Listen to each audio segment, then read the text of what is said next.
You are listening to the Savage FINcast, episode 138, A Certain Duo Dynamic. Chicago. A criminal mastermind called Overlord held our city in his terrifying grip. Ordinary cops were losing the battle against Overlord's super freaks and mutants. Then, a miracle happened. When I found him, he had no memory of his past. I helped him find an identity and a life. Now we have a fighting chance. Now we have the dragon.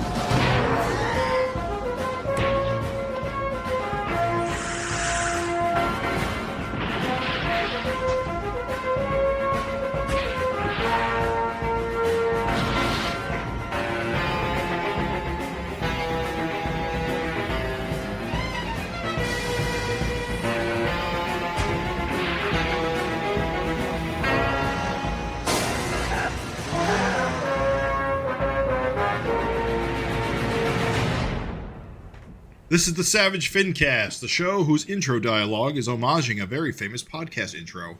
My name is Jim Purcell. I'm Craig Olson. And I am Mark Welzer.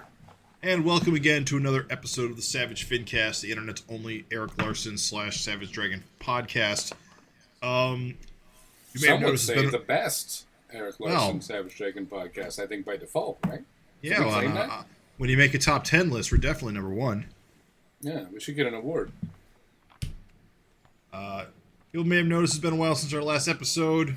Sorry about that. Honestly, it's just been a little tough to get together to record. And of course, we've been a little thin on the ground on issues to cover. So, you know, that's always a hurdle to get over. But we finally got one in our hands, so it's back to work, back in the Savage Dragon mines. Issue 277. Yeah, getting up there. So, let's go right into the news unless, anyone wants to chit-chat about anything. No? I got nothing. Jump into the news. It's been a while. We're not one of those podcasts that talk about ourselves for 30 minutes really to an hour. Boring lives, yeah. All right, first bit of news. We got a reveal for a variant cover for Hulk 27. I only just saw this today. I somehow missed it. We've got the Hulk coming at you. Wait, I lost it. Where'd it go? I want to see it. Yes. Hulk charging at the audience with his big fist, many rocks, very Larsen-esque. Scraggly hair, which don't always see the long hair on the Hulk. Most interesting, though, Erik has done his very, I would say, patented damage cover treatment to it, so you can see the fading of the edges and the creases where it was put in your back pocket, or I think in this case the big front crease is it gets folded when it's mailed to you, and of course the big chunk taken out of the bottom corner where you get to see the inside pages. Graders love it. This is part of what Marvel's calling a retro vision variant cover series. So there's a ton of these that different artists are doing. Some of them look good, look very retro. I think they're trying to mimic Silver and Bronze Age covers. Mm-hmm. Some of them are not that great at doing the job. Yeah, Erik always goes the extra length on him too, because even on the books that aren't for retro, like when he did the Spider-Man Wolverine cover recently, he went super hardcore on retro banners and character bubbles and stuff, and I believe Marvel nearly ruined it and still didn't quite get it right on publication. Yeah. But yeah, he always goes the extra mile to do this stuff and he knows how to do it right. Yeah. He's detail, Yeah, I mean, using the Artie Simek lettering, he did the Marvel Comics group old school box, and using the Incredible Hulk the brick logo is kind of neat. When you look at some of these other retro ones, it's they didn't really try to make it look too retro. It's kind of disappointing. Getting that corner, modern colors. Getting that corner box right is tough sometimes because Marvel recently did a bunch of like not so much retro, but definitely '90s throwback revivals, like for Adam Warlock and Captain Captain Marvel, and there were like faux like corner boxes like you would see in the '90s, and you look at them and they are obviously not from the '90s. There's something off about them. It's tough. It's tough to get it right. Yeah. Are all these retro covers, like are they going for like a certain era, or is it just general retro, whatever decade the artist decided they wanted to do? It says, I don't know. I don't know if there's anything stated. There's a news article that says the general sensibilities of the 60s, 70s, and 80s. Okay. There's 22 of them. I've seen 0 other than these ones Erik did. Yeah, just I guess listeners can Google Retrovision variant cover, Marvel variant covers or something, and you'll find like a couple of news articles, I think. I'm not a fan of most of them. I will say that Incredible Hulk logo that Erik uses, the one with like, long time comic readers will know, the one with like the block wall type style is one of my favorite comic book logos. It's just so cool. Yeah, some of the, I am looking at some of these, and some of them are way better than the others. Like there's this EC Comics cover looking one looks pretty good. Jim Rugg, that's a Jim Rugg one. Yeah, it makes sense. Jim Rugg would know what he's doing. This Magic one I've seen previously, and I thought it looked pretty good. It's okay. It just doesn't look retro to me though. Like it looks like they put retro filters on a new cover. Yeah. If you understand what I'm getting at. Well, it's doing the color separation thing. Yeah. Making it more pronounced than it would be in like real life. Yeah. Yeah, I think a lot of covers are doing that. Like this Psylocke cover in particular, it's really aggressive. Yeah, there's a bunch of examples. This is an Allred cover, and this Red Hulk Allred cover, this doesn't look retro at all. This looks like just a cover you would normally do. Yeah. Well, he's already so retro, right? Right. I guess. Right. I don't know. It's funny. Yeah. Yeah, definitely a mixed bag. But of course, Erik kills it. What happened to this Fantastic Four one? There's so much dead space. Yeah. Right, exactly. That's exactly the wrong logo for this. Yeah. It feels like it would need like not even like the classic logo, like the other one, like the much bigger one that takes up like half the cover. Right. I think it might have been the second one.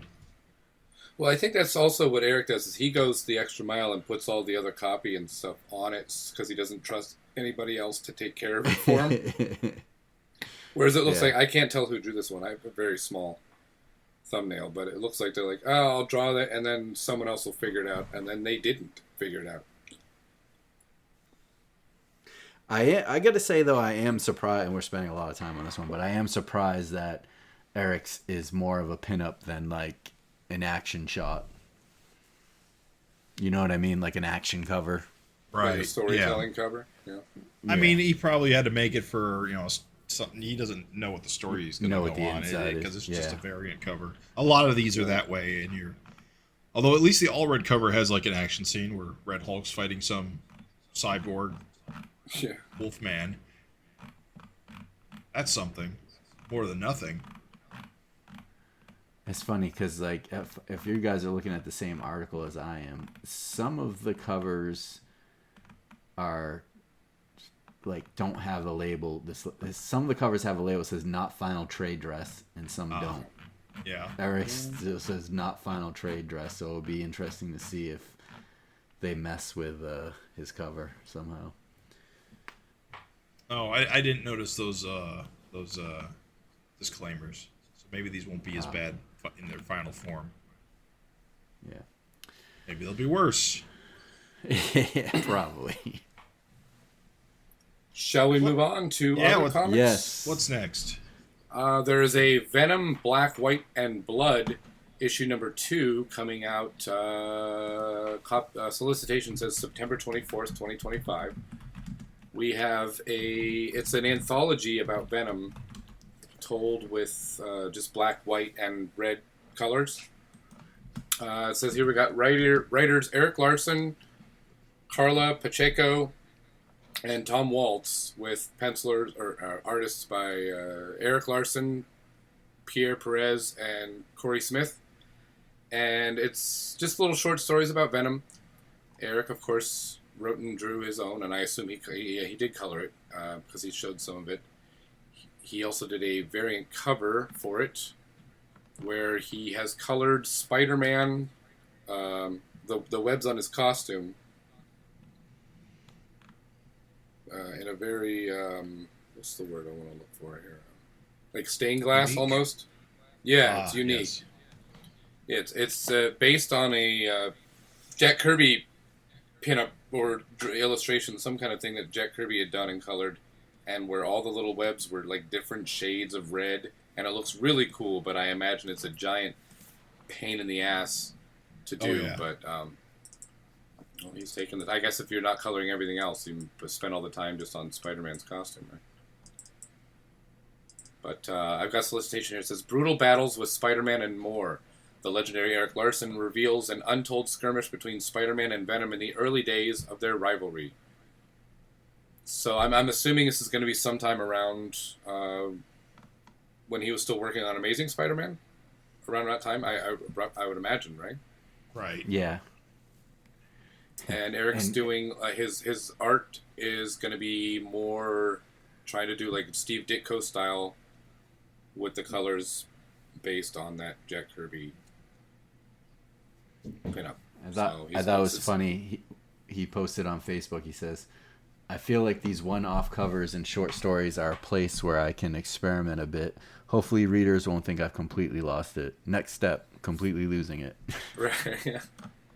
Yes, it's. I'm sure a lot of us will be able to see all the Larsenisms in there, but it's probably going to look pretty different from what we're used to seeing. But yeah, I don't know how many different variant covers are, but Eric's doing one of them. The main cover looks like it's Joshua Cassara. I don't get that, dude. Like, people love Larsen's Spider-Man. Why wouldn't they just make that the main cover? Like, to me, that's a big draw to get Larsen back on Spider-Man. I haven't been getting any of these variants that he's been doing. I mean, they're cool, but I haven't gone out of my way to find them. Yeah. Whereas, like, I used to be like, I gotta collect everything he's done, but like, I haven't gotten any of these. It's tough. There's so many variants of everything these days. I don't engage with it. I'm above it. Yeah. It's not worth my time. So that's cool. And I know Erik, I think did this story quite a long time ago. So I don't know how long ago he made this, but well, if it's an anthology book, it was probably put together a while back and basically put out once they had all their pieces together. Yeah. Once they could hit the schedule. I want to say, like, it's been a couple of years at least. Yeah. Knowing Erik, he probably cranked it out in a month, and it's been sitting in the drawer until everybody else caught up. Right. Yeah. Do we know how many issues this is going to be? This is issue 2 that he's going to be involved in. I think it doesn't really matter. Not. Yeah. He's only doing the one story, so that's all I'm in for. Yeah. I just haven't known if you've heard about any other artists, so it would be interesting, worth checking out. But yeah. I don't know. These usually do pretty good. They did an Electra one too, I think, where it was just black, white, and red. And the DC, I think, did like a blue Superman one or something too. Like there's these black, white, and then one. Oh yeah, I remember that because Michelle Fife was involved in that. Yeah, it's a trend. It's a bunch of companies have done books like this, minimalist colors sort of dealy. Yeah. Not entirely sure why. Maybe, I mean, I don't know. It can't possibly like save on coloring or anything. It can't be like a cost saver thing. It just seems to be trending. It looks cool. It's like a Sin City type. Yeah. You know. Although some guys just go full like gray tones with it, so it's kind of black, white, and red and gray. True. That is a kind of a pet peeve of mine. In this one, like with Eric's stuff, it's different shades of red. Yeah. Yeah, Eric's So it's not just flat. Yeah, it's not flats. I wonder if Even- it's just because a lot of artists just don't trust that their stuff would read well in black and white. Maybe. So But they even have to like put gray tones in. I don't know. even Venom's like tongue has got highlights and he's got under shading like red reflections in like Right. so it isn't one consistent like red. Right. And also gray highlights. Now that I look more closely, he's got gray highlights all over him. He's all gray shaded. And it's got some Who knows? red highlights on his body as well. So reds, grays, white, black. Have fun, kids. All right. Should we move on to the next Let's move on to the next. item? All right. Savage Dragon Ultimate Collection hardcover volume 4 has been solicited. It's supposed to be arriving in stores November 26th of this year. Cover price $40, which is what they've all been. And the solicitation says, fervent fanatics rejoice. Jesus Christ, I can't speak. Savage Dragon the Ultimate Savage Dragon the Ultimate Collection Volume 4 is here. The last days of Savage Dragon with the Chicago Police Force as he takes on the combined might of the notorious Vicious Circle. Savage Dragon heads up Special Operations Strike Force, featuring the wedding of the century, guest starring a cast of thousands.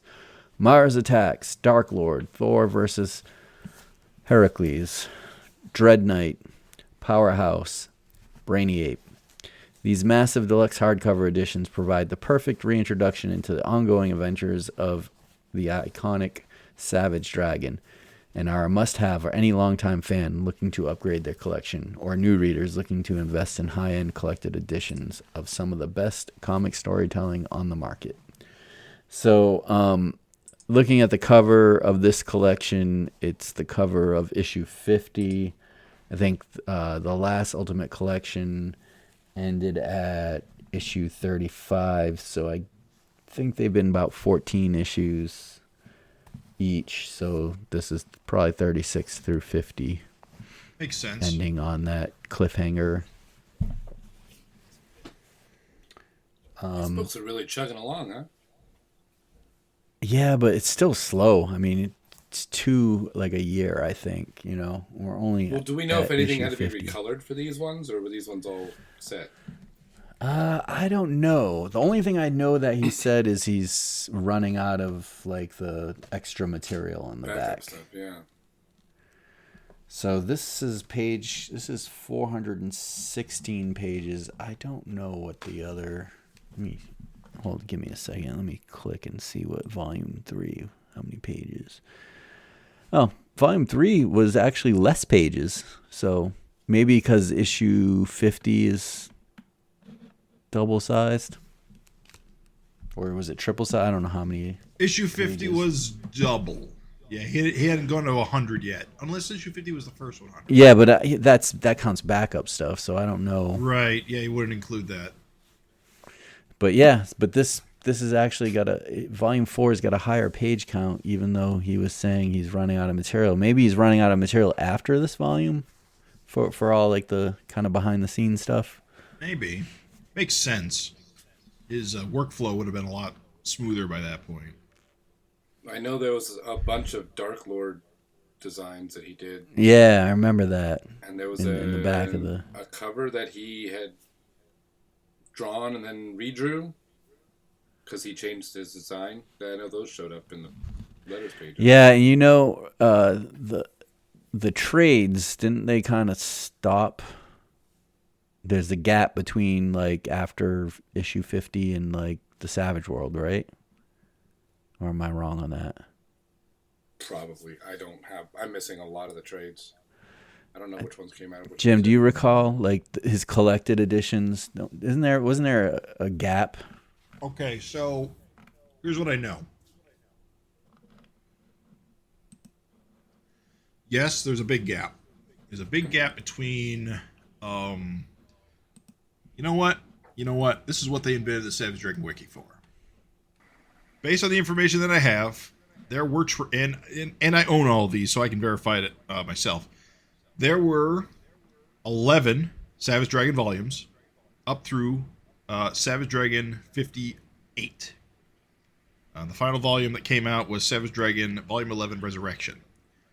Then he put out a volume 15 for the start of this Savage World, which I imagine also did not sell particularly well, because then there's a further gap between issue 81 and 139 when he brought out actually, this is weird because I'm 99% sure he put out the Back in Blue trade paperback with issue 145 first, and then put out United We Stand after. At least that's my recollection at the time, which covered 139 to 144. So currently, as it stands, there are trade gaps between issue 58 and 76 and 81 and 139. And also, I'm reasonably sure we have not had a new one since wait a minute, where is it? Since Savage Dragon Vicious Circle Triumphant, which only covers up to 258, I feel like we've been doing other trades for a while. Since we're up to 277. I think he's probably just focusing on the Ultimate Collections. Yeah. And the archives, because he's getting a new archive coming out. So that makes sense, because after 58, there's nothing collected until the Savage World. I don't recall there being much in the back of that, but I could be wrong in that collection in terms of like behind the scenes stuff. But then when he started collecting like from 139, there's nothing but like covers in the back of those collections. There's no like extra material. So yeah, it makes sense. It probably volume 4 might be the last one that has substantial background or back end kind of behind the scenes stuff. Supplemental material. Thank you. I think he should continue to add notable backups, stuff that's relevant. That would easily pad some of these out, I'm sure. Yeah, it's nice because there is a lot of backup stuff that kind of really impacts the main story. I don't know if he can reprint like the relevant sections of the Mars Attacks miniseries. I don't know if that's even allowed. Probably not. Because I know there's a lot of characters in that. Oh yeah, I forgot all the Youngblood stuff that also has to be worked around. Yeah. So yeah, well, there you go. In November, the next volume. I still have to get volume 3. I never picked it up. Got to get around to that. I don't have any of these yet, but now that I'm rolling in dough, I'll just start picking them up. Yeah, you should, because who knows if they sell out, if they'll be reprinted anytime soon. Right. That's the rub.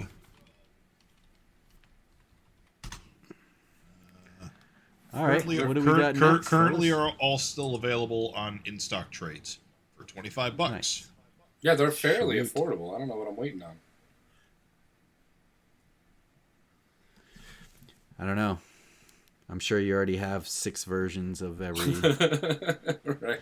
of every I issue. stopped buying the trade paperbacks because I'm like, well, I think what happened was he stopped putting extra stuff in. I'm like, well, I don't really need them. He even stopped making like new covers for the collections, the trades. So yeah, and that's kind of where I stopped. He stopped making the hardcovers too, so I kind of stopped after, like, he did that Savage World one, and then I was kind of done. Oh, hold on a second. Uh-oh. I was about to go on a quick tangent here because I had noticed when Volume 3 came out, it had been added to Comixology as a digital copy, and that felt like an error because the previous 2 had not been released as such. But since that time, you can now buy all 3 Ultimate Collections digitally through Comixology. So that's handy. Is it like, do you get all the extras and stuff? It's the exact same comic. Yeah, just digital. It just seems weird getting it digital. I wonder if is it cheaper than buying like the individual It's not. issues? It's not discounted at all. It's like retail price. I'm noticing that too. It's like These are printed a little bit bigger too, aren't they? Yeah, well, that's true, but and recolored and fixed up a little bit, right? On some of the issues. Yeah, but I mean, like digitally, it won't matter. But I feel like the print copies, like they're larger than the original. Yeah. Yes, they are. Yeah, a little bit. So, what else we got? I think that's it for news. I believe so. It's a good bit. All right, so an email? as I mentioned earlier, it's been a while since our last episode, but we did get an email. So I'm going to read the singular email to all of you at home. Hello, Savage Fin Fellows. I had to send an email when Mark brought up the glamorous Gem cartoon that I also watched. But before I regale you with my childhood memories, I want to answer the FINteresting Conversation. What Savage Dragon-related action figure would you love to see that hasn't been done yet? There has to be more bad guys. I mean, who are Dragon, She-Dragon, and Super Patriot supposed to fight? My suggestions are Overlord, with no cape, and energy-firing action. Mako, with jaw-crunching action. Don't make him look like a Street Shark action figure. Their heads are too big. And if that's asking too much, just repaint or repurpose the Savage Dragon figure shirtless and with a cool space pants and make him an Emperor Curve figure. As you can tell by my answers and descriptions, I prefer figures that can be played with, like in my youth. Speaking of my youth, I watched and enjoyed Bigfoot and the Muscle Machines, even if they were big, bad, dirty, and mean back in the day. I watched Gem, because right after that show was a cartoon called Inhumanoids. Just to stop real quick, I've never heard of Bigfoot and the Muscle Machines. Wait, Really? wait a minute. We talked about this. Yeah, now I remember. It's Bigfoot, literally the monster truck, isn't it? Yep. Yeah. Okay, not Bigfoot, the monkey man who lives in the woods. Sasquatch. Yeah. Nope, it's a show about a monster truck. Gotcha. Okay, I never saw that, but I am familiar with it. It was only all of the smaller episodes were eventually edited into like one movie that was available on VHS, but after that they didn't make like a full series, so it only existed on like these little, like on that anthology show where Gem and Inhumanoids first started. See, I am familiar with Gem, and I am aware of Inhumanoids, although I've not watched Inhumanoids. They had their own show. Yeah. To continue the email, cartoon called Inhumanoids, a Lovecraftian cartoon designed to sell terrifying toys where humans wore specific battle armor called Earth Core that had to battle the Inhumanoids at the Earth's core. Hence the team name with a rocking theme. Now, what little I know about this show is that the main thing is that all of the Inhumanoids and all of the human armors and stuff are all like really fucked up, like with exposed skeletons and like dude, that freaked me out. Organs and stuff. It's pretty intense. Yeah, that was decomposed. The one with the rib he would cage. open up his rib cage and put people in his chest like a jail. Yeah. And I had the Marvel comic of that. There was Tendril, who was like a big plant guy, and Metlar, who was basically just like a big demon, like a fire demon. I remember the decomposed guy. That was like something that like stuck with me as a kid because it was just so horrifying odd. and awesome. Yeah. And I had at least one or two issues. I think it was like a Star Comics had a couple, or had a series. Yeah. And I remember having one or two issues of that, and just being fixated on that one character because of the exposed rib cage. I think all the episodes are available on YouTube somewhere if you look for them. If anybody's interested, go check it out and see what kind of nightmares they gave children in the 80s. All right, so back to the email. So, long story short, I remembered, watched, and enjoyed all these cartoons that Mark brought up last episode. Speaking of, again, cartoons, if you would like a FINteresting Conversation, how about who would you like to voice the current cast of characters in Savage Dragon if it was a cartoon? Malcolm, Maxine, Angel, Paul Dragon, Powerhouse, Evil Dart, or Mako, just to name a few. It is a shame there are no current villains that stay around long enough to be recurring characters. I was secretly hoping for a Savage Dragon cameo in the Invincible cartoon on Amazon Prime, who would be voiced by the great Jim Cummings.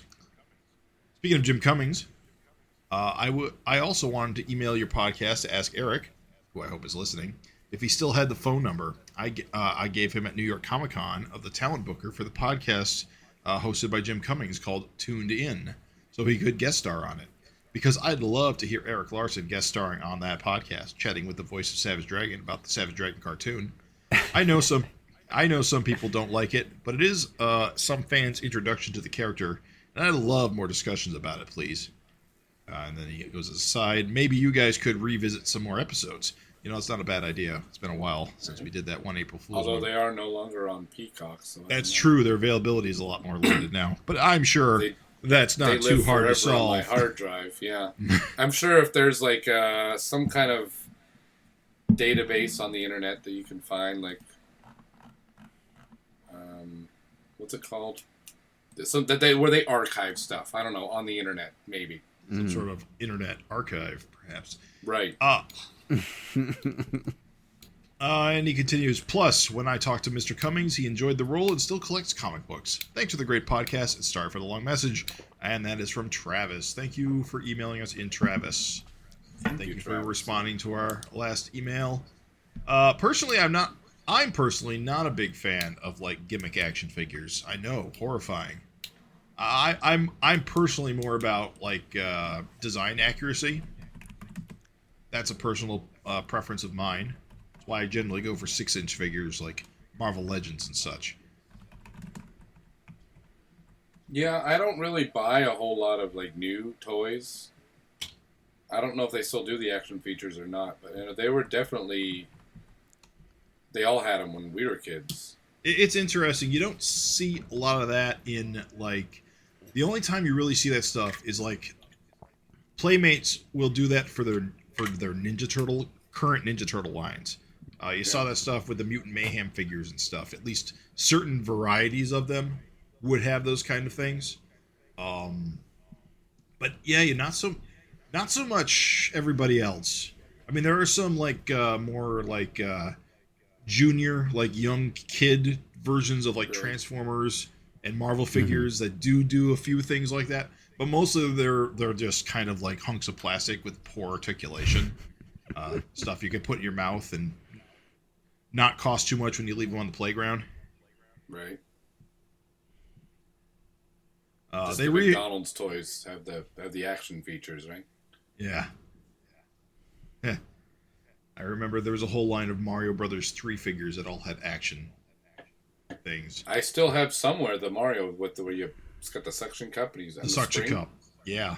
Yeah. That's a good one. What about the Chuck Norris figures with the karate chops? Chuck Norris Karate Commandos? The only I think didn't Rambo have like punching action too? Probably. I don't remember if he did or not. Probably. I didn't have any of the Rambo toys. So in the 90s, the only X-Men figure I ever had, those X-Men figures at was it Playmates? Yeah, no, it was Toy Biz. No, Toy Biz. Yeah, Toy Biz. The only one I ever had was a Strong Guy from X Factor. Why? Because I got it as a gift for a birthday party, and it was the only one I ever had. And his gimmick was that if you twisted his waist, he would do a punching action. Like He-Man. Yeah. Flying Fist He-Man, yeah. Yeah. Or no, Thunder Punch He-Man. With the caps? Yeah. But even all the regular hero, like the gimmick, the original ones where you twist it and he punched, right? The X-Men? No, He-Man. Did they? Oh yeah, they had like a spring-loaded waist, but their arms were all just popped up like on the socket. Right. Really yeah, like I don't think they had. I think like all the Toy Biz had, because I remember the Wolverine had the retractable claws and stuff. I feel like a lot of those had some kind of action features. Even a lot of the old like Superpowers DC guys, like I think if you squeeze their legs, they'd punch or something, right? I wouldn't know. I don't remember those. Before your time, Jim? Yeah. I remember like the Secret Wars didn't do anything. They just had like the little shield that. They had like the hologram shields or something, right? Yeah. What do you call them?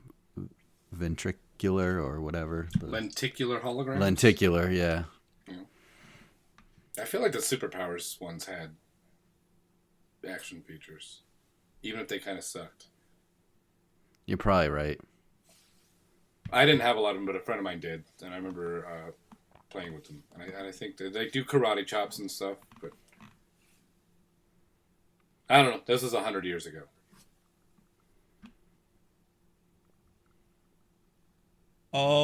As for like voice casting, I'll be honest, I'm very bad at it. I'm bad at fantasy casting. Right. I don't even know people, so I'm useless. Like the current voice actors? Yeah, I don't know. Savage Dragon, really know voiced the by past Chris ones. Pratt. Oh, dear. Nah. Yeah, I Jack can't Black. think of anybody. Jack Black for Overlord. I think Jack Black could do a barbaric. That would get so obnoxious so quickly. It'd be expensive, but hey, get him to do that.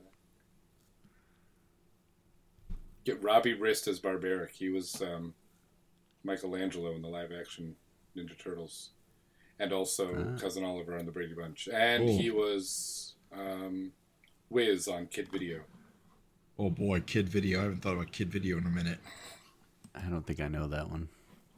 They were a rock band, like a teenage rock band. They got sucked into the Flip Side, which was like a cartoon dimension where Master Blaster kidnapped them to make them his musical slaves so that he could release their music and somehow rule the Flip Side world, and the copycats would perform their songs. Something like that. The show was insane.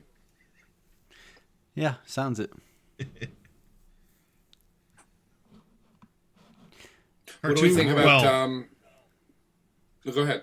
I was going to say cartoons were strange in the late 80s and early 90s. Being strange was a whole thing. Right. Do you And this one remember had no Turbo Teen? tie line. Yeah, I remember Turbo Teen.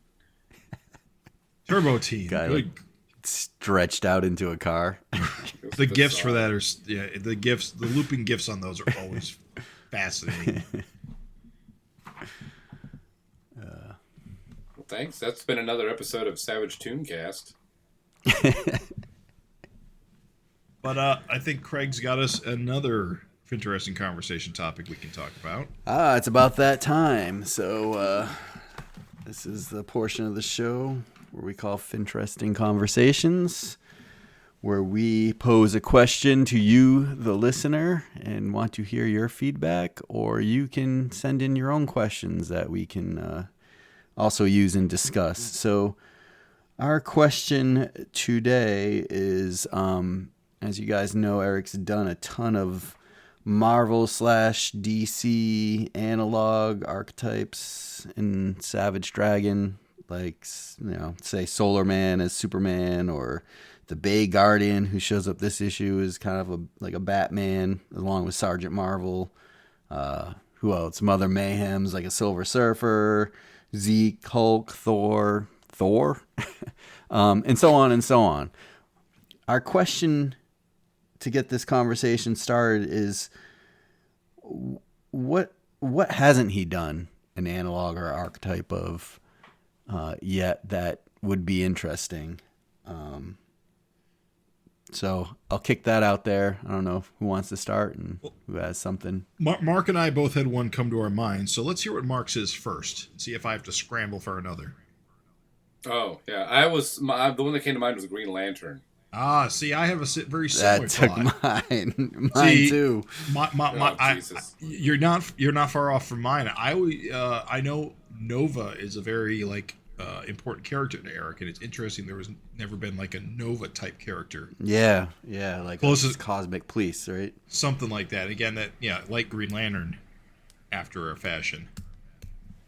Well, I there's just meant not like much. some guy that could make big constructs out of energy and stuff. We haven't really seen that much in Savage Dragon. We've seen what was it? Cement Man could make. He was kind of like a Sandman, although he mostly just made his fist bigger. What are we talking about? Dunn can make entire people out of shit and animate it to life. He's totally the Green Lantern equivalent of Savage Dragon. He's the Brown Lantern, yeah. But yeah, some kind of construct creator. But you don't see a lot of speedsters either. There was Race, and that was it. There was Race. Yeah, he was that's and he was true. awful. I think it's hard to draw a guy running faster than everybody else on the same page. Maybe that's it. So what about you, There's Craig? Erik didn't really do much with the race anyway. Like, he ran into a door once. Yep, and That's then about it. and then he got slaughtered by Kirk Yeah. because he was part of that SOS team that Sergeant Marvel put together.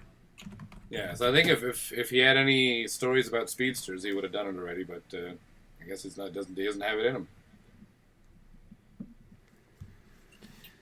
him. That was what I was gonna pick, but I definitely could throw out some others. One thing I think would be cool would be like an OMAC analog, which isn't really done at all in many comics. So I don't know how good a choice that is, but I would love to see like a character from the future or something come back or something like that. I mean, Well, it's Kid Avenger. we have Kid Avenger. Kid Avenger, and he's more like a Booster Gold, right? Yeah. Yeah.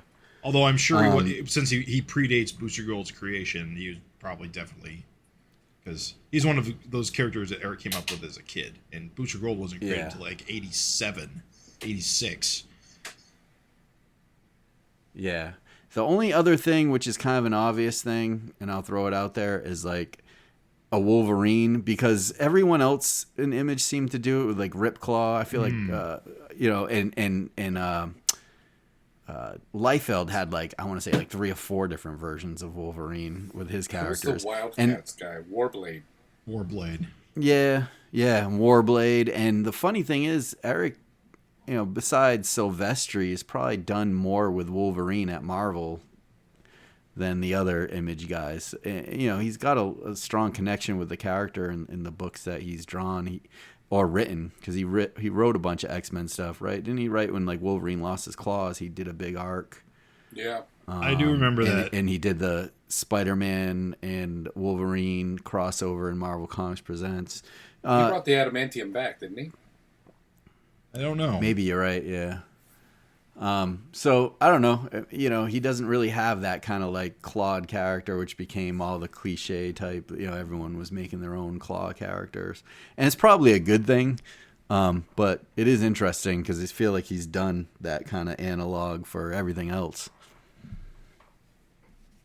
Yeah, I think the closest we had was in the Gary Carlson, Frank Bosco Ninja Turtles. There was the Weasel. Was he the Weasel? Oh, Something like that, yeah. I was thinking of That Subhuman. was a gag on one page. Subhuman. He's technically Namor, but he has Wolverine's hair. Yeah, more of a Namor. Yeah, Namor. In Deadly Duo, those Ramon, which is Namor backwards, remember? Roman. Oh, wait. Roman, that's what I mean, not Ramon. What are we talking about? Erik had a perfectly good low blow. There you go. Yeah. He's got the hair. That's the Wolverine that we all wanted. Remember? Low blow? Yeah, low blow. Yeah, no claw guys, I guess. No. Well, I guess when you have characters like Hellraiser and what's his face with the big claw? Cutthroat. The little tiny dinky wrist claw man. No comparison. Yeah. But imagine like him growing a bigger claw out of his arm. Like a larger knife. Just imagine. Yeah, so that's what I got. But imagine somebody making constructs of knives coming out of all kinds of parts of his body. He could combine them, a Wolverine Green Lantern guy. it's crazy though, like when you really start to think about it, he's done a lot of them. Yeah. Like just when you think you got one, you're like, oh wait a minute, there was this guy that showed up for 2 panels that is basically his version. All Well, right. let's leave some for Travis and everybody else to suggest. Yeah, Travis and the rest. Right. So Hint, rest. what? Butts? I thought you said something. No, I'm saying hint. We want the rest of people to write in, not just Yes. Travis. Even if you don't want to answer our questions, please write in. Answer other questions. Make up your own. Send them to savagefincast@gmail.com. Now. Get on it. Yeah. So, let's get into those old chunky meat and potatoes. Shall we? Pasta and meatballs. Is that what we're doing? Spaghetti and meatballs. Savage Spaghetti Dragon. and meatball potatoes. Savage Dragon 277. This one took a little longer than the last few. But, Yeah, I'm not sure why, but it didn't look like there was anything that was giving him a hard time, but it's hard to tell. Yeah. Sometimes it's the easiest stuff that trips you up when you're doing this. So the immediate striking thing is that this cover homage to, I think it's Batman #9 with Robin and Batman. Yeah. I think that's very fun. It's fun to do homages. Yeah, it's a striking cover with Yeah. the black and the spotlight. We speculated a lot about what it meant as far as Jack being like a sidekick type character to the Bay Guardian.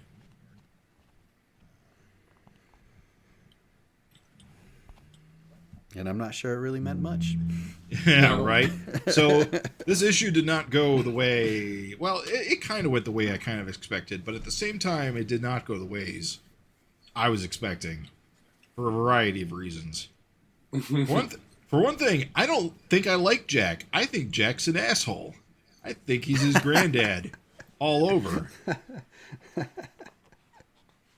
I like his granddad. Yeah, no, I think you might be right there, Jim. He's very stubborn, and he's always right. Yeah. And he fucks up a lot. And he's He fucks strong up enough a lot. and he's strong enough to make people say, okay, kid. Which is a problem, I would say. So yeah, we open up with Jackson Dragon just arriving on the scene with the Bay Guardian staking out something. It's fun to see the Bay Guardian. Like, it's good to have like focus on him because again, he's been kind of a side character the last, since his introduction. Well, in his introduction, he was more of a what's the word I'm looking for? Like a set piece to introduce the Chain Man. Yeah, for the Chain Man. Yeah. He didn't do much. Yeah, he was just kind of there as I imagine at the time he was probably created to just kind of be a character that made sense to take place in San Francisco. Right. And Just 'cause since the name Bay Guardian is so good, you got to use it for a superhero. yeah, and then by moving to San Francisco, suddenly he's got more time to be spotlit. And now of that course, he's been spotlit, what do we think of him? He's just your typical Batman guy, but Right. I think he's a cool visual. yeah, Yeah, I love his mask. The with cape is cool. It's just different. with the bird Stupid and the little eye things. the eye things. The eye things I never noticed previously. They definitely stand out here where you get to actually see them up close more often. Where else has he shown up? I know he was in a backup story. I think in one of those Deadly Duo. He Yes. showed up. He showed up to fight one of the guys at the Fun Run story with Mickey Mouse and shit. Whatever. And he was in a Deadly Duo backup. He stops like the Deadly Duo. Yeah. Yeah. But other than that, we don't really know much about this guy. Yeah, he's just San Francisco's premier superhero. Looks Don't pretty know woke. if he's got any superpowers, right? Just I think he just has super like a strength. Batman type guy. Does he have super strength? I don't think know. his Wikipedia mentioned possible super strength. The way Gotcha. Jack throws him into walls and shit makes me wonder he's got to have some durability. Yeah. He should be concussed. Based on this issue, at a minimum. This But he issue. doesn't have gadgets. He doesn't really do. He doesn't do anything. He just kind of. He reminds me of what is it? Justice, Super Patriots kid. Yeah. Justice. Yeah. Like no real superpowers or anything. Just a caped guy who shows up and fights bad guys. Yeah. And obviously with everything going on here, it's like Batman and Robin. Right. That's the obvious Batman and Robin. Or at least that's what Jack wants. Jack wants it real bad. So we do get what we actually assumed last time on the second and third page, double page spread. We get, that quick catch up to the adventures of our lost, missing heroes with Malcolm and Paul and Angel fighting tanks along with that new Super Patriot guy and Super Patriot's corpse. And Super Patriot's corpse. I think the main takeaway from this spread, other than just being a cool action shot, is that Paul's fin has come in fully now. Yeah, I gotta admit, it's kind of cool to see the old school dragon. I guess it's cool. I don't know. I think dragon's more interesting when he's dead. I do love Paul for the visual distinction. But it's fun to see old school dragon. I don't know. I just think probably Erik misses drawing him so much that he had to bring him back. Really contrasts how much hairier he is in the sun, though. Yeah, Malcolm's always been pretty hairless, except when he had a beard very briefly. But yeah. But even then, I don't think Paul is quite as hairy as Dragon. Look at those legs. That must come with the blood transfusion. Hair in places don't even want to mention. I never actually thought about it. They don't have head hair, but they have body hair. Krylons. Yep. Interesting to me. So yeah, we get mostly this opening sequence is mostly with Jack trying to convince the Bay Guardian that he can help, and he's trying to use the always classic. Robin was 8 when he started helping Batman, which it raises one of those questions that I always ask about Savage Dragon: is Batman a real person to these people, or is he a TV show? Because I think it's both. I think the answer is both. Yeah, it depends on what the story needs, I guess. Because we know he's met Superman. Dragon met Superman. Right. So Superman's real. So Batman's real. And Batman did eat that Chicago Bull Burger that one time. That's true.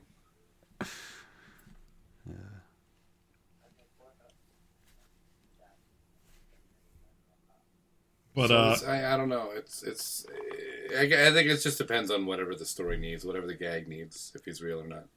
I'm sure they watched the Batman movies in the comics. I have to imagine that he's basing all this on the TV shows and movies he's watched. That feels like a very Jack thing to do.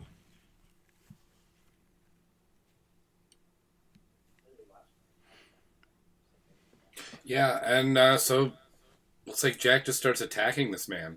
Yeah. What a noble hero you will be, Jack. Or does Bay Guardian throw the first punch? What's that? Who's starting this fight? You know what? You're right. Bay Guardian is throwing the first punch. Right. I did kind of misinterpret this as Jack grabbing him, taking a swing, but it does seem like Bay Guardian basically takes a swing when he says, "I'm not Batman." At a 9-year-old child. I mean, maybe he is testing him for real, just to see.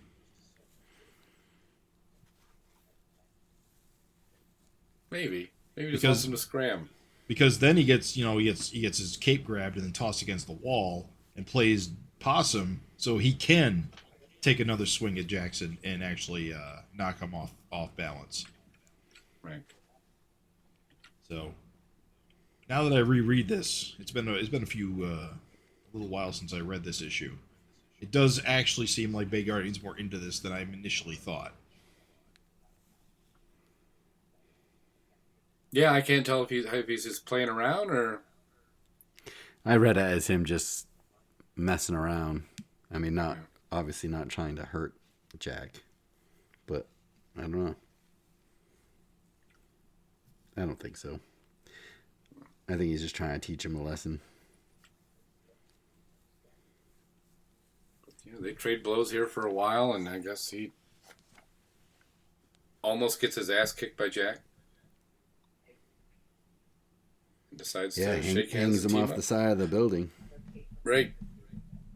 I will say the turn this takes at the end, how this turns out to be he's staking out a sex trafficking ring, is very funny. I thought that was very hilarious. Then we And get then this he's going to explain it to him for a full page. a full page of exposition, densely packed to this 10-year-old. Incredible. I feel like Erik taught me a lesson about sex trafficking. There's so much. It's very formal. It's like reading a wiki entry. Right. Not that sex trafficking is funny. But It's the just way that it is presented here is the just a juxtaposition of him just describing it very bluntly to a 9-year-old is funny. And Jack just being like, I don't know what you're talking about. I don't know what that What is. is that? What? What is it? What? All Huh? right, let's go get him. Yeah. That face he makes in that last panel. Contemplative. Doesn't quite get it, but he's ready to go fight. Yeah, that's what he wants. That's why he's here. Yeah. Uh, I like how Jack gets a rope. yeah, I was going to Yeah. point that out. I don't know when he got that, but They both got bay ropes. Would they be bay ropes? Guardian ropes? Now that he's a junior Bay Guardian detective, he gets his rope. and here's a turn up for the books. We have not seen these two in a long time. Maneater and what's her Yeah, name? Maneater and Gator. Gator. I think the last Yeah. time we saw them was in the Savage World, right? When they were Yeah. in the... Yeah, with the 81 Atlanteans? or 82. Was it? 81. Dude, I had to look that up because I was like, when they appeared in 81, I was like, oh, finally we get to see these two. I know they appeared in the Deadly Duo, but they were in, like, if you guys recall the miniseries pinup. You remember the pinup in issue 1 of the miniseries? One of the pinups had, like, all the characters when Rock looked like the Thing still, kind of. Yeah. They had Maneater and Gator in there. Now, I always, like, in the beginning, I was like, these guys are going to be, like, some main characters, And then we just never saw them until the Savage World. And I remember when they showed up in the Savage World, 81 issues later, 81 plus, it was like, man, this comic's been out for so long. At that point, it was, 15 years? It was like, we're just seeing these guys. And then I freaked myself out because after seeing them in this, I looked back at when 81 came out, and it's like 2000. I'm like, Jesus, that's 25 years ago? I'm Yep. like, how is that possible? And they're still up to the same shit that they were doing in Deadly Duo. Yeah. But it's like, how There's has 25 pimps. years gone by since the Savage World? Yeah. Because that was one of the earliest back issues I picked up because I started reading during the Savage World. Yeah. So I bought a bunch of basically everything 76 and above that was available to me after I picked up issue 90. Yeah. So it was one of the earlier issues I read. Yeah, the Mako Atlantis stuff is pretty good. But this is like the most information that we've got about them. Yeah. Huh? That they're married to each other. We didn't know that before. I mean, it's been They 25 have years. kids. She has a real name. Yep. Was it Arella or something? Ariella? I don't know what it was. Ariella. Something. It's in here. Ariella. I was thinking it was kind of like the Little Mermaid or something.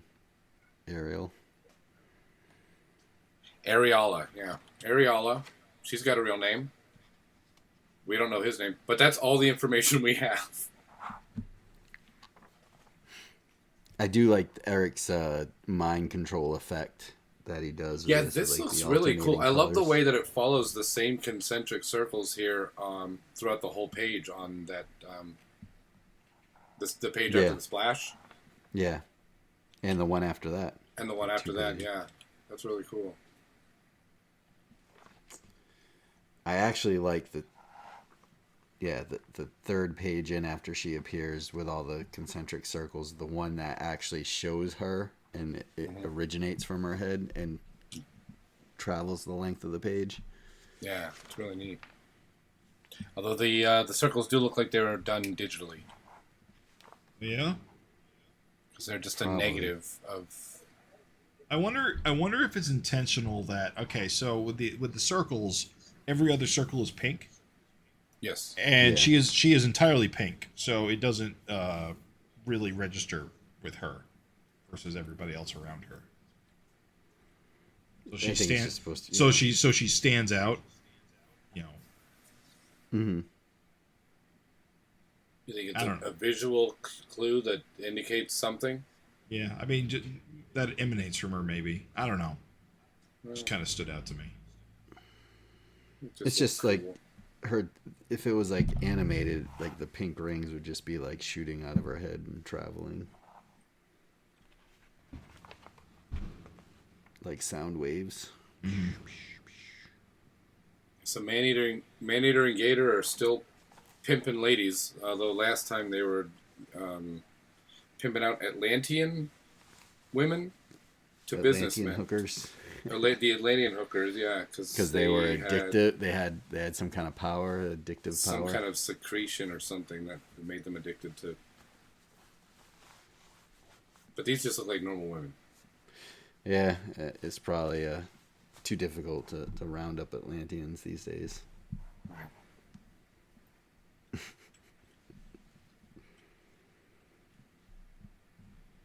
Jack is not affected by the mental powers. Yeah, like Dragon wasn't in the Savage World arc. And they remember that. The one time they met Dragon, yeah. They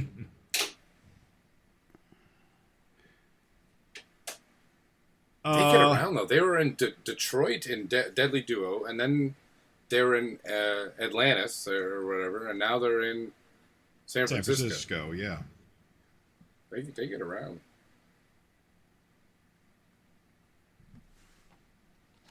Not for long. Yeah, Right. right. So yeah, so they're here. She immediately uses her mind control powers to set everybody against Jackson and Bay Guardian. Of course, this is always one of those tricky situations where you don't want to hurt the mind control people.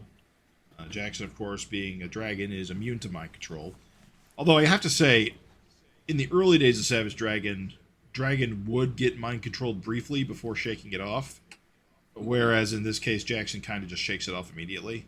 But to be fair, I think that kind of happens a lot as time went on. The mind control stuff just wouldn't take as quickly. Maybe it's genetic. Maybe Dragon got better at it, and so he passed that on.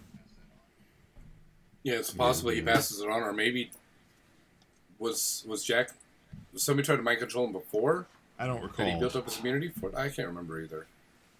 It's probably just something that's built into their genetics now. Yeah. Someone But, tried to mind control who? Hmm? Who were you saying? But Jackson. Like any of the kids, Jack at I some don't point. think so. I can't remember. I just remember Braino was the most recent one, but that was with Malcolm and Paul. Yeah, and then in that case, Paul could be mind controlled and was, but Malcolm couldn't be and wasn't. Right. Fairly quickly. He basically was immune immediately. Rather than back when like Dragon got possessed by the wicked worm, he went nuts for a while. In fact, actually, And- now that I think about it, if I remember correctly, in that particular case, he was mind controlled the entire time until Mace destroyed the worm. So he didn't even fight it Yeah. off then. Only in the Savage world, where Mace wasn't present, did he eventually fight it off hours later after doing all that destruction and killing Alex and whatnot. Yeah. So it took a But there while was- for him to shake it off then. In issue, what was it? I think 6, when he was fighting, when Dragon was fighting Cyberface and those guys, the Annihilators. Mind Warp tried to take him over, and he was making Dragon punch himself in the face for like 2 panels, and then he shook it off. So I don't know if it's like the different type of mind control that he has to build an immunity to.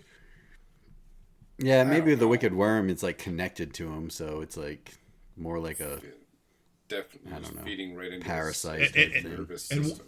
Yeah. one thing I always also wasn't entirely clear on is that when Glum used the God Gun to make everyone obey him, Dragon wasn't affected. And I was never sure if that was due to his immunity or if that was due to the wording of the wish. It's always a little unclear. It's magic. Yeah, I don't know. Yeah. It's- I'm not gonna try to understand it.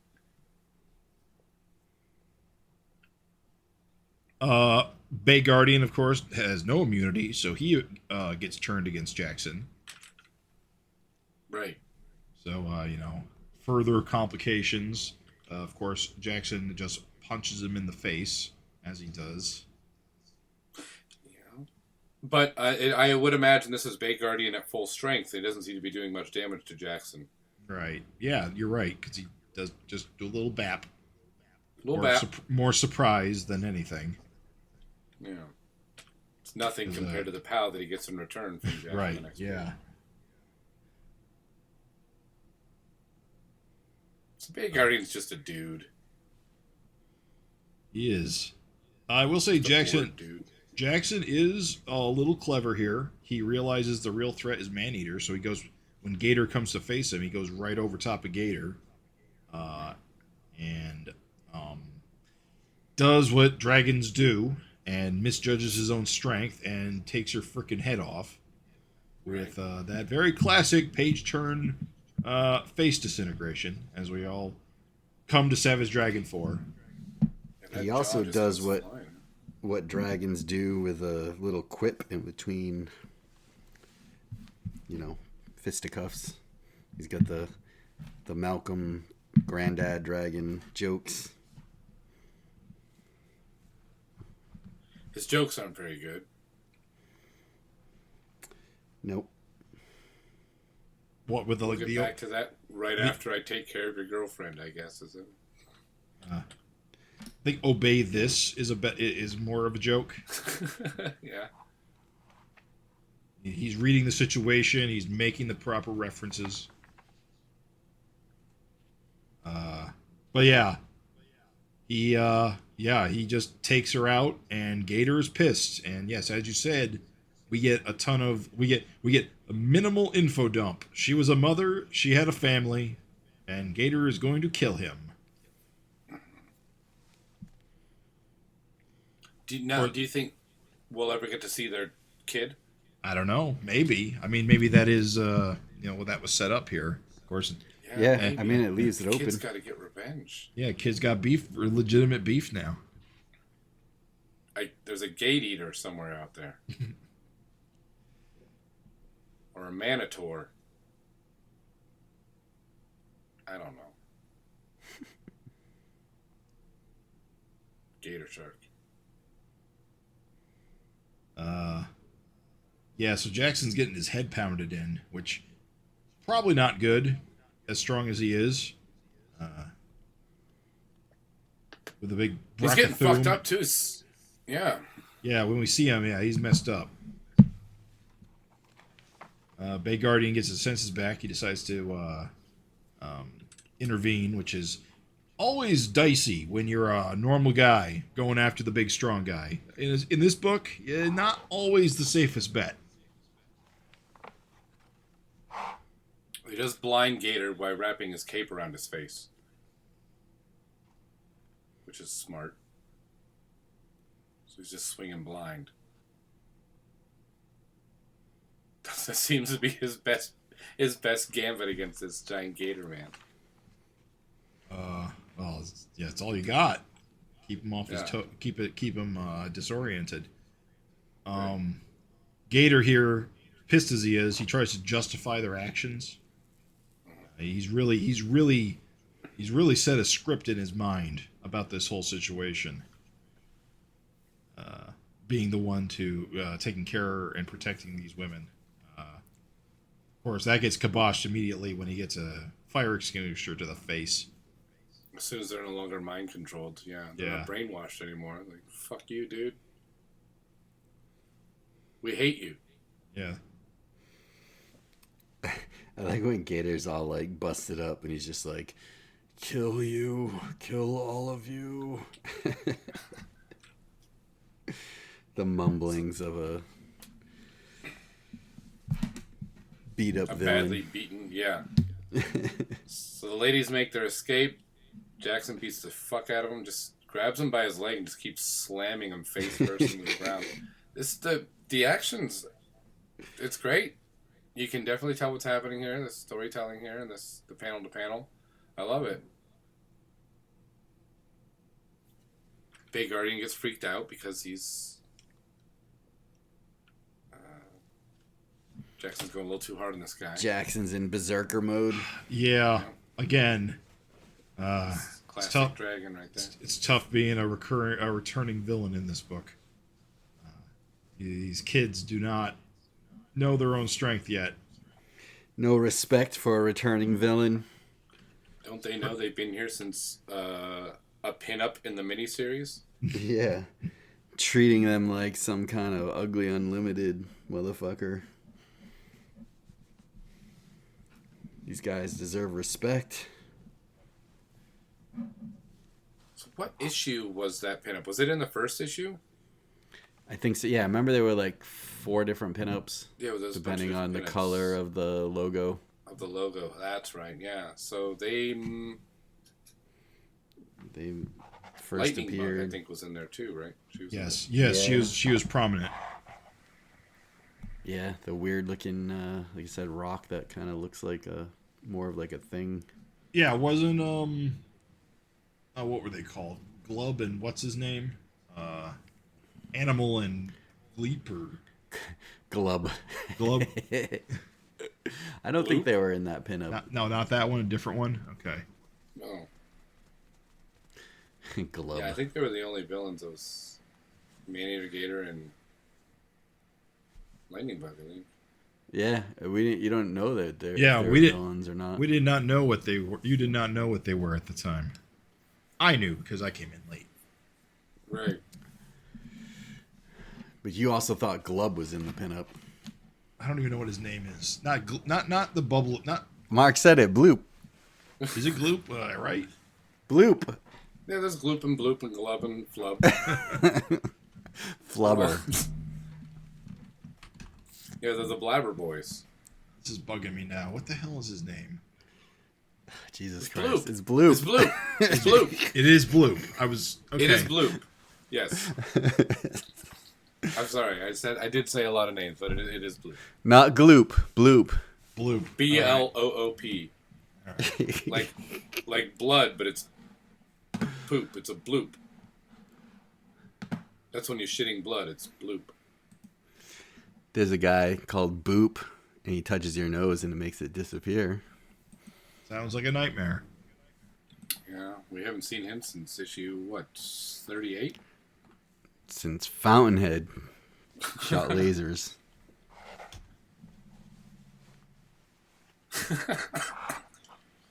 So I think Gator's dead too, right? Yeah, he's toast. He's a reptile. He'll grow a new head. You're right. His yes. head will grow back. Maybe he's got lizard powers, where he can Yeah, regenerate. because when you a head. sever a lizard's head, it Comes back. Yeah. It's like gators do. he'll have a tiny head, and it will grow back to normal. It'll Like look like Bob the from Goombas from the Beetlejuice. live-action Mario Brothers movie. Yeah, it's true, right? Yeah. So strange. So this ending, this punch-out ending, with the freaking ice rolling in and taking everybody into custody for being illegal. Yeah, how come? I'm assuming Jackson's just giving in. Yeah, I mean, I guess. Yeah, it's true. I mean, he is wants only to getting obey the handcuffed. cops. He's only getting handcuffed. I mean, Maybe he's just afraid to like go against the cops or whatever he perceives them to be. Yeah. He knows Well, the Bay Guardian's like, peace out. yeah, he's out. Bye bye. I'm gonna stand here on the rooftop and watch you go. Yeah. President's orders, you illegal piece of shit. You're coming with us. It's a interesting turn of events. Yeah. I'm sure, but again, you kind of imagine Jackson can just walk out of this anytime he wants. He could, but I don't think he's the type that would do that. Yeah. Well, if you remember last issue, Amy ended up in custody, getting questioned about the homeless guy. That's right. Yes. Do you think all of these things end up with the kids? The rest of the issues end up with the They're gonna kids be in custody at the end? In juvenile detention center with Gator and Maneater's kid? I forgot that issue ended with her in the backseat of a cruiser. Interesting. Yeah. It's all going to end with them being deported. Yeah, Malcolm comes home and his kids are all Right. gone, and he turns into a villain to save his kids. That'd be a turn. Maxine's freaking the fuck out. Maxine's in bed with Mr. Glum. His kids are all missing. Turned my back for 4 months. 4 months fighting across Russia, and I come back to this. Yeah, so that's 277. Pretty good action issue. Yeah, it was great. I love the Yeah. action, but there's as far as story goes, not a whole lot to talk about. Yeah, unfortunately, it is just villains return, villains die. I mean, we get what we're promised on the cover. It's Bay Guardian and Jackson Dragon side by side.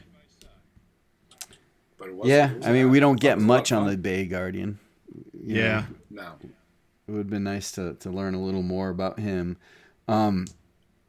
I do think, though, it gives us more info on Jackson in terms of, like, is he, like, stronger than the others?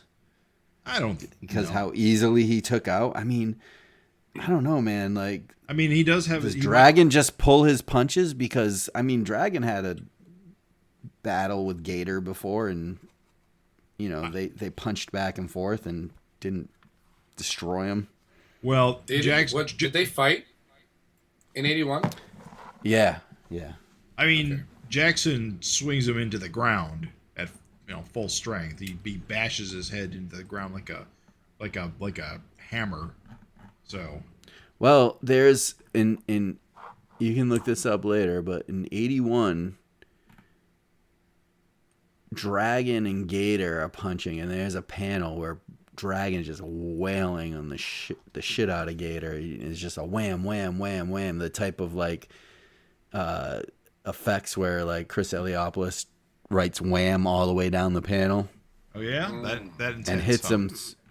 Yeah, It's been a while. hits since him I've read that so issue. hard that it breaks kind of breaks the earth apart under them, and the lava lords are free. Maybe he's more They're powerful freed. underwater. Yeah, I mean that's too. You're trying to punch underwater. That's different. Yeah. But I'm just saying, like, I'm just trying to get You my know. no prize. I don't know. yeah, no, I'm just wondering if this is indicative of Jackson just being way Maybe. stronger. I mean, his genetic mother is Angel, so maybe he's the Right. strongest. Oh, that's a good point, dude. Maybe he's got angel strength because she's stronger, right, than Malcolm? Yeah, I mean, And Gator is 25 years older now true. Good point. than the last But- time. But I think there's something there with that. I mean, No, you might be onto we're it. just because he looks exactly like a dragon, we're kind of forgetting that Angel's his mother too, or at least I am, and that he, I think it would be totally plausible that he'd be the strongest because of his mother's powers. He's got Murphy blood.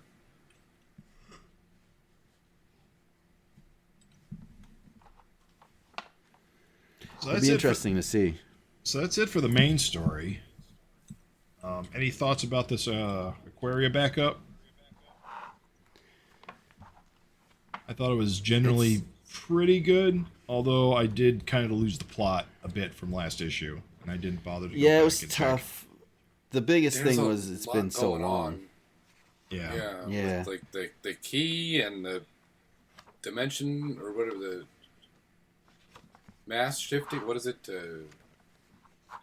Teleportation. Yeah. I don't know. I don't know if this is all stuff from Aquaria.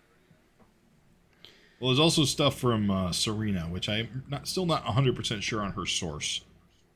'Cause I'm definitely They're all not familiar with characters her. from that new Brooklyn universe.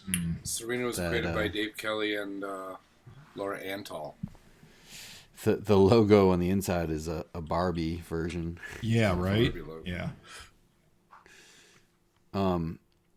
I thought it was a good idea for him to incorporate a Savage Dragon character into the story, just to kind of bring in that interest from the readers, since this is a Savage Dragon book.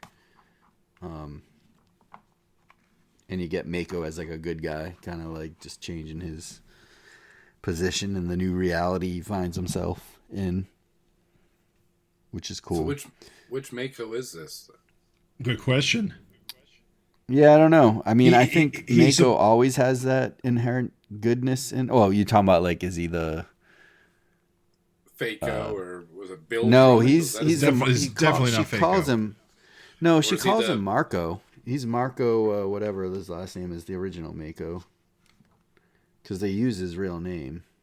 Well, she calls him Marco, I think, because she doesn't know how to say Mako. I think she just confuses his name. Yeah, I think it's a That's joke. what I thought. I don't Oh, think you're it's- right. Because his real name is Lou Drum, right? Yeah. Lou Drum, Isn't it? yeah. Yeah. Bill Drummond, I don't know what. I do think this is definitely a more criminal Mako, because if I remember correctly, he's trying to also like scam and steal. It's just Yeah. that nugget of goodness in him kind of comes through in this particular Yeah. story, because I take it as the original one. yeah. Is this Paul's Mako? That feels more likely, but that Mako I don't think would be as deceptive, because he's a member of the SOS. He's a hero and such. I think it's just some alternate reality of Lou Drum. Because the other guy's a psychopath. Yeah, Right. definitely not him. And Lou at one point was a good guy for a little bit and was a good guy. Lou's problem Paul. has always been that when he is given praise and opportunity and he feels like he's contributing, he'll be a good guy. But when people like start reacting to his nature, he gets absolutely fucking pissed. He can't stand being othered, I guess, because he's a shark man. That whole thing. Bill when, Drummond. I just looked up. Bill Drummond was one of the founding members of the pop group KLF. That's why I was thinking of the name Bill Drummond, because I'm such a KLF fan. Oh, I thought it was the guy from Different Strokes. I know that's Mr. Drummond, though, right? Isn't it?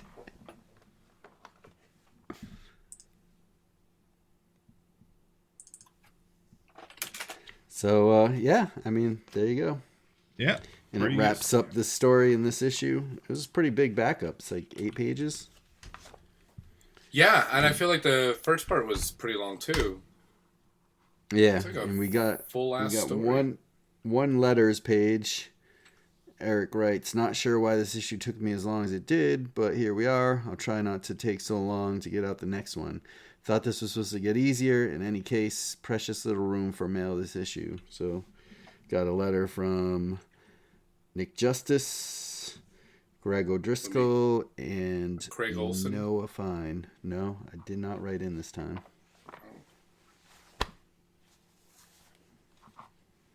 Which reminds me, I do need to write a letter for this one. I haven't written in a few issues.